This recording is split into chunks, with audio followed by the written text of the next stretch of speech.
nome dele é Mohamed Bouazizi. Desempregado, ele tinha uma banca de frutas e verduras, mas era diariamente achacado pela polícia no interior da Tunísia. Depois de ver seu carrinho confiscado, quando se recusou a pagar mais propinas, entrou em desespero. Mohamed ateou fogo ao próprio corpo no dia 17 de dezembro de 2010. Era uma sexta-feira, dia sagrado para os muçulmanos. Bouazizi foi parar num hospital e morreu 2 semanas depois. Não pôde testemunhar o que parecia quase impossível, um verdadeiro levante no mundo árabe.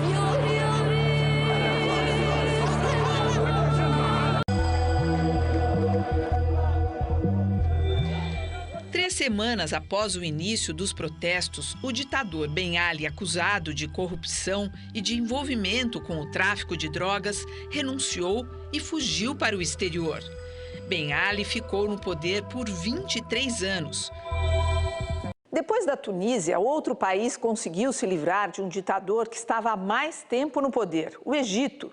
Hosni Mubarak foi destronado após ocupar a cadeira presidencial por 30 anos. Num país de partido único, ele foi reeleito 6 vezes, como parte do jogo de cartas marcadas pela corrupção.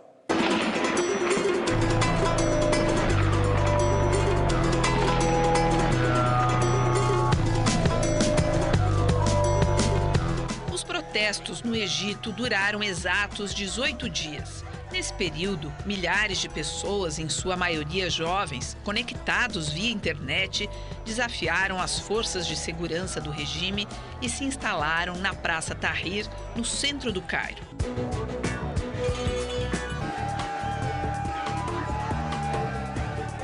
Após inúmeros confrontos entre policiais e civis, o exército pôs os tanques nas ruas do Cairo, na tentativa de forçar a desocupação dos pontos principais da cidade. Mas não funcionou. Soldados e oficiais se recusaram a disparar contra os civis desarmados. Mubarak ainda tentou resistir. Fez promessas de atender às reivindicações populares em troca do prolongamento do seu mandato. Quis manobrar para transferir o poder a um dos seus filhos.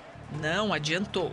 A revolta do povo egípcio era a explosão de um descontentamento acumulado ao longo de décadas.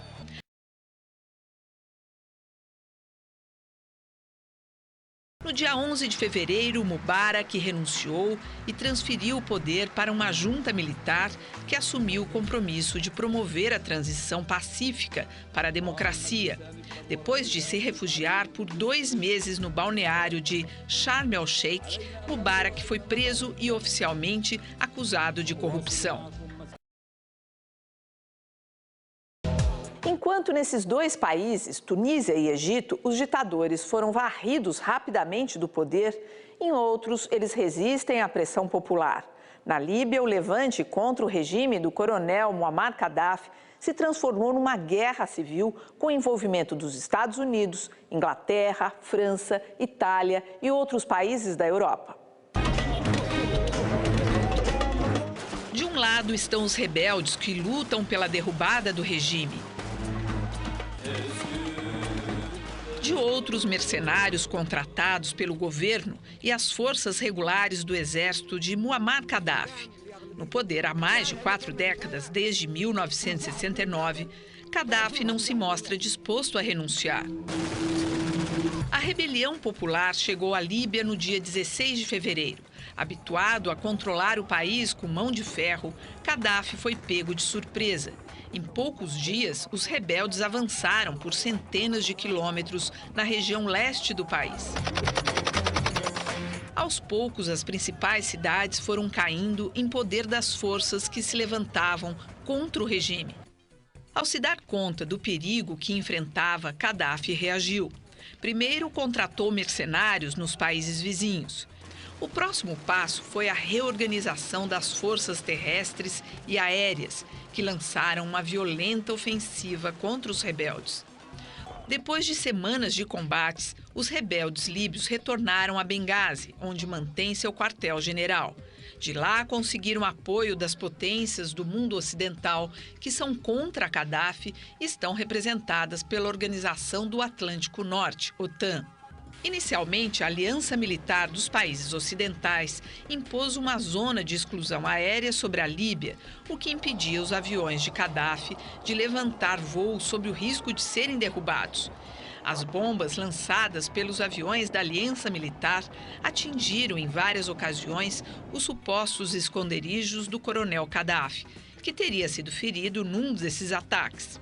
Mas depois de desaparecer durante alguns dias, ele surgiu na TV Líbia, cumprimentando seus partidários, para demonstrar que estava bem e que pretende continuar resistindo. A Síria foi um dos últimos países a serem alcançados pela onda de revolta popular que varre o mundo árabe.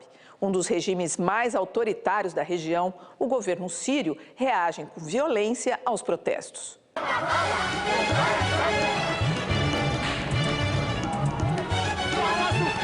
Ao invés de democracia e participação do povo nas decisões, o governo responde com balas e tanques nas ruas. Desde que começaram as manifestações em março, órgãos como a Anistia Internacional e a Human Rights Watch calculam em mais de 800 o número de mortos na repressão desencadeada pelo governo de Bashar al-Assad. Os primeiros protestos ocorreram na cidade de Deraa e logo se espalharam para Homs, Bânias e, em seguida, a capital Damasco. Na tentativa de justificar a repressão, o governo qualificou as manifestações por democracia como uma insurreição armada, o que supostamente permitiria a mobilização do exército para esmagar os opositores. No poder há 11 anos, Bashar herdou a cadeira presidencial do pai Hafez, que comandou o país com mão de ferro por 3 décadas. A exemplo da maioria dos países da região, a Síria nunca conheceu a democracia. Após a independência da França em 1946, o país passou por uma série de golpes de Estado e regimes militares até a ascensão da família Assad, em 63. O desdobramento da crise no país, que ao longo de semanas já deixou centenas de mortos e milhares de feridos, pode ter um forte impacto em todo o Oriente Médio. Seja pelo exemplo aos povos de países que vivem sob tiranias, ou pela repercussão junto aos grupos radicais que lutam pela instalação de regimes semelhantes ao do Irã. A maré de conflitos chegou a países dos quais raramente se ouvia falar antes da explosão de revolta no norte da África e Oriente Médio. Entre eles, o Iêmen e Bahrein, onde a população também foi para as ruas exigir mudanças. No Iêmen, os manifestantes tomaram as ruas da capital, Sanaã, para exigir a queda do presidente Abdullah Saleh. A princípio, ele sugeriu permanecer no poder até o final do seu mandato, em 2013, prometendo não se candidatar novamente. Diante da reação negativa da população, que intensificou os protestos, ele alterou a proposta e disse que sairia em setembro. Mais uma resposta negativa. Então, acenou com um acordo para transferir o poder ao vice-presidente. Mas, em troca, exigia imunidade diante das acusações de corrupção, enriquecimento ilícito e violações dos direitos humanos. O Iêmen é o país mais pobre do mundo árabe. Mais de 40% dos 24 milhões de habitantes vive na pobreza e sem qualquer perspectiva de trabalho. O país tem escassas reservas de petróleo que devem se esgotar ainda nesta década, mas conta com algumas reservas de gás ainda pouco exploradas. A pequena ilha do Bahrein foi outro país alcançado pela revolta popular, logo no início das manifestações que sacodem o mundo árabe. Embora territorialmente minúsculo, o Bahrein, que é essa ilha aqui pequenininha, tem grande importância estratégica na região, a começar pelo fato de que é sede da 5ª Frota da Marinha dos Estados Unidos. A imagem de estabilidade permanente do Bahrein se rompeu no dia 14 de fevereiro, quando o povo foi para as ruas da capital, Manamá, denunciar a falta de liberdade política e mudanças na economia que levem à geração de empregos. A polícia entrou em ação e pelo menos 30 pessoas morreram. Grupos de defesa dos direitos humanos denunciam que mais de 400 manifestantes foram presos e muito torturados. A repressão desencadeada pelo governo chegou ao extremo de proibir médicos e enfermeiros de tratar pacientes feridos em choques com a polícia. Em todos esses países, a internet tem se revelado um instrumento valioso na mobilização popular, embora exista quem ainda questione o peso das novas tecnologias. O Bahrein é uma monarquia comandada pela família Al-Khalifa desde 1783, que se manteve no poder mesmo durante o período em que a ilha se tornou protetorado britânico por mais de 50 anos no século passado.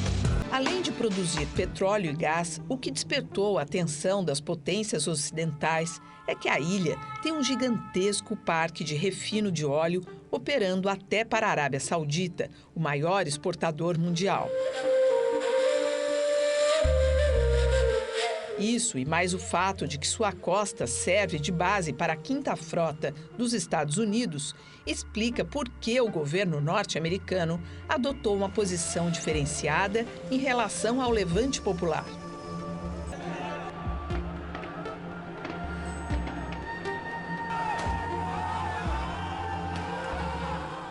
Esta edição especial sobre a revolução no mundo árabe termina aqui. O que nós buscamos ao longo deste programa foi fazer um rápido retrato dos acontecimentos nesta parte do mundo. São fatos que hoje estão nas páginas dos jornais e revistas, no rádio, na televisão, na internet e que em breve estarão nos livros de história. Uma boa noite a todos e até a próxima.